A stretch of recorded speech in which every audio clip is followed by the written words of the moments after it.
Benjamin hopes inhabits worlds where umbrellas are wands, watches trap souls, and nothing else is quite what it seems.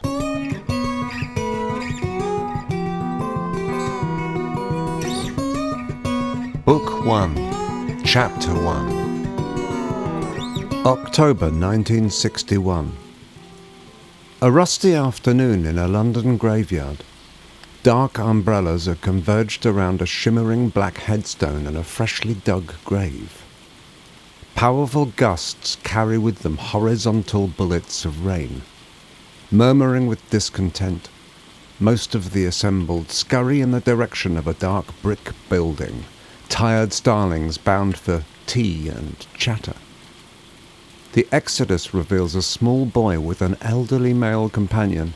They are gazing at the mound of earth piled to the side of the hole. The boy thinks it looks like the work of a giant mole. Attached to his navy blue jacket, the youngster's head is encased with an oversized and sodden hood.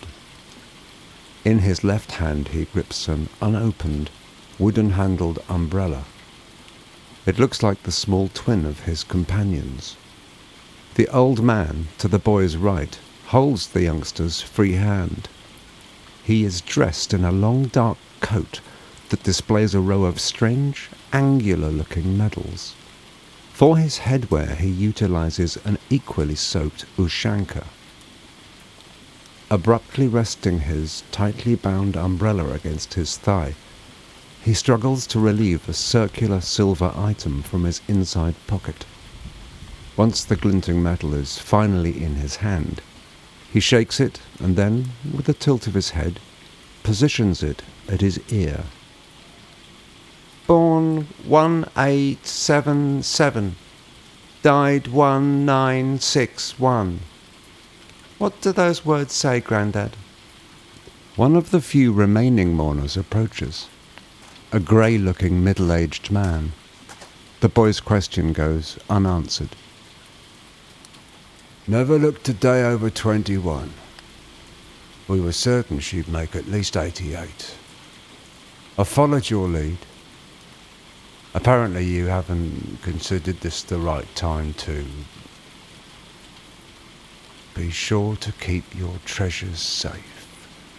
Remember, all magic is a curse. His heart pounding, the child nervously tracks the man as he strides off in the direction of a small peripheral group, and then onwards to a narrow, car-infested road.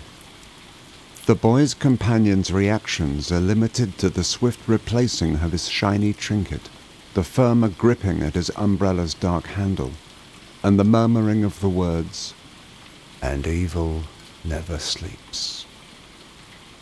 The latter apparently intended to go unheard by the boy. Carefully letting go of the hand in his, the old man scratches at his wet snout. The boy mirrors his actions. Today, it's me that gives up my queen.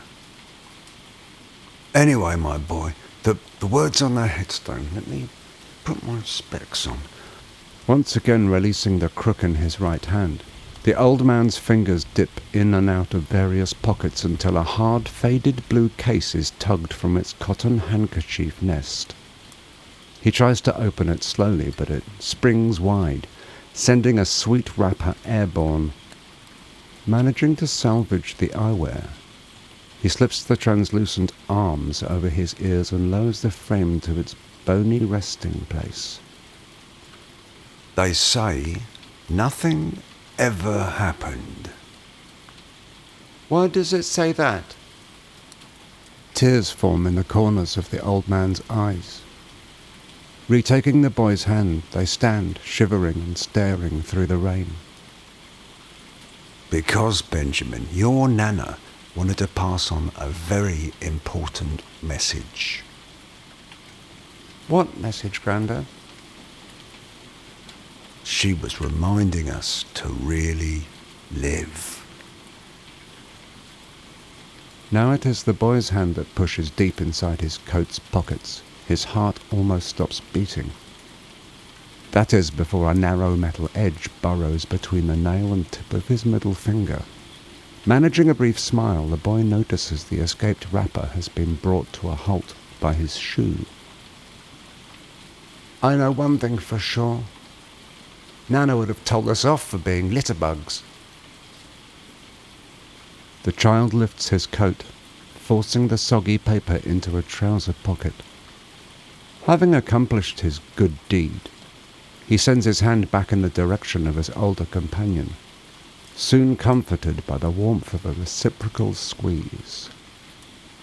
Despite the setting and the wind and rain, the boy now seems at ease. That is until he spots a bedraggled fox, seeking refuge behind a gnarled old oak tree. Just before the animal disappears, it glances back in his direction. He shivers as he feels the sensation of something electric winding its way up from his feet towards the tip of his head. Gripping the old man's hand more tightly, he shuts his eyes, silently mouthing the words, "Please don't leave me." Choking back his own tears, the old man looks down again at the boy. You're one of the good ones, Benjamin. The one on whom we must all pin our hopes.